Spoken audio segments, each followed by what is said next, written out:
I always equated training to mental toughening. I saw working out as a way for me to build calluses on my mind.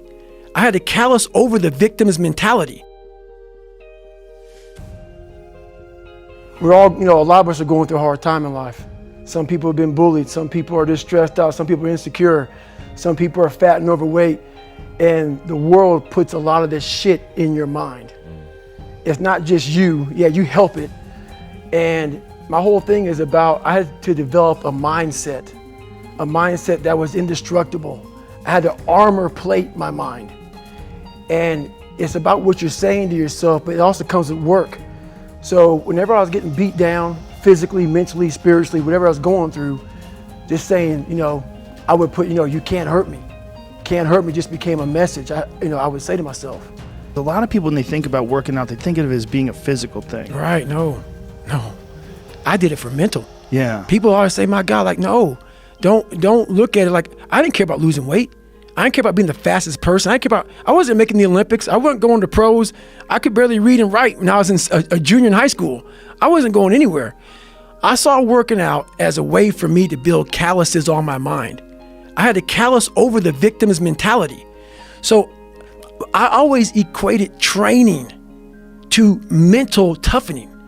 Like, it always looked brutal. People waking up early and doing all these things, and it looked horrible. I was like, wow, man, I gotta start doing that. Not to get better, bigger, and stronger, but that is what's gonna build me. That looks uncomfortable. That looks brutal. And getting up early, I don't wanna do that. So I made this long list of things that I don't wanna do. And through that, I found myself.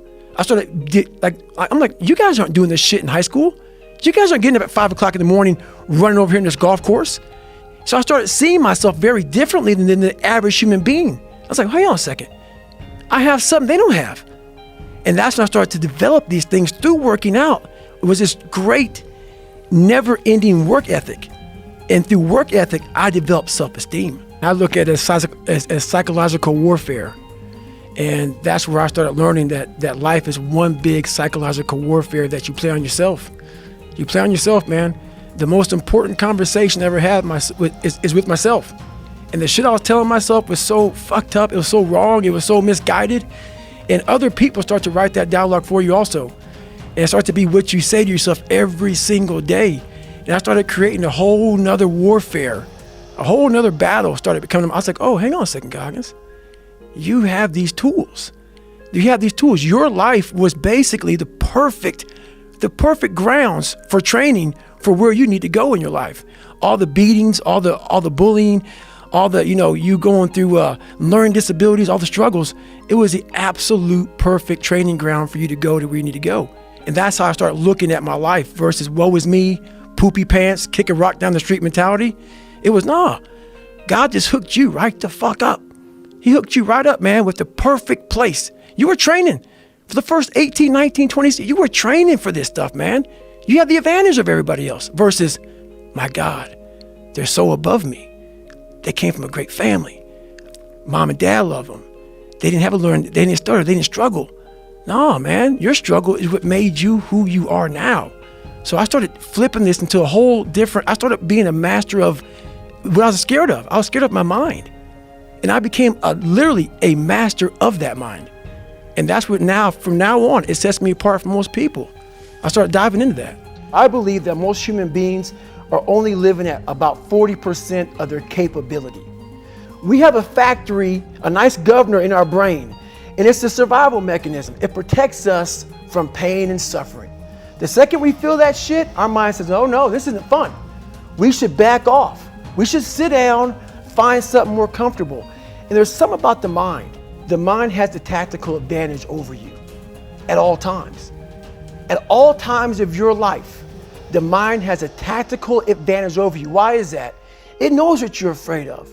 It knows your insecurities. It knows your deep, dark lies. And it starts to push you away from that shit. It pushes you in a direction that is comfortable. The mind controls everything. So the 40% rule is all of that. You get to 40%, your brain says, we're done.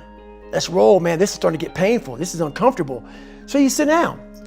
You have to figure out ways, and everybody's different. That's how the book kind of talks about, like we all have these things about, 5 steps to this and 4 steps to this. It's a lot more than that. That's all bullshit. It's a practice that you have to, it's a habit. So if you know that at 40%, I'm feeling pain. At 40%, I'm feeling pain. That's where the 40% rule kicks in. Now it starts. Okay, I'm feeling pain. My mind's saying all this shit to me. It's saying, get out of here, run, flee. The fight or flight kicks in. Okay, we're done. We're not good enough. It starts telling you all these things. You start to believe it because the mind controls all. This is the time where you have to gain control back of your mind. It's okay, let me see if I can go 45%. And once you start giving yourself more and more hope and start realizing, okay, the mind starts to be, okay, what are you doing? We're supposed to be going right and you're going left. You start then controlling your mind. Start finding more in yourself, and then it goes from 40% to a lot further than that. But that's the start of it though. Get to the spot where your mind is saying stop. Wherever that is, you gotta get there first. And then that's when that shit starts to work for you. I always equated working out to struggle. And I struggled my whole life, but I ran from it. So I started realizing, man, I gotta start facing the struggle and I gotta be mentally strong for the struggle. So that's why I started coming up with like, I'm training for life. Mentally, I'm training for life. I'm not training for like, to lift 400 pounds. And I found out on my own pretty much, is that through discipline, through self-discipline, through repetition, through tons of repetition of the same thing that you don't want to do.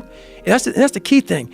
Through repetition of things you don't want to do, you develop mental, like an armor for your mind. You start to armor your mind because your mind's like, okay, we suffer every day. It's what we do. We do stuff that sucks every day. So then when the suck stuff comes, you're ready for it. And that's how I started coming up. I just started being very uncomfortable. And now it's like just a way of life. There's been this unrelenting voice in my head. We all have this voice. It's the right or wrong voice. And a lot of times that voice guides us into comfort. And my voice guided me into comfort a lot. But I have this other voice I heard my whole life saying, hey, motherfucker, what are you doing? No, man, we got to go over here. We got to go over here to that rock pile over in the fucking corner where nobody's at. That's where victory's at. We're over there in that corner. So this voice was giving me all these answers. Now, I wasn't a real smart kid growing up, but I had this crazy voice in my head saying, over there is where the fucking answers are. And I didn't want to listen to it because over there was pain. Over there was me looking in the mirror. Over there was me being accountable for all these things that went through my life. Even though people put them on me, it's now mine to own. And I didn't want to go over there by myself, but I had to. And this voice was guiding me there. It's God, whatever you want to call it. But that's what it was in me.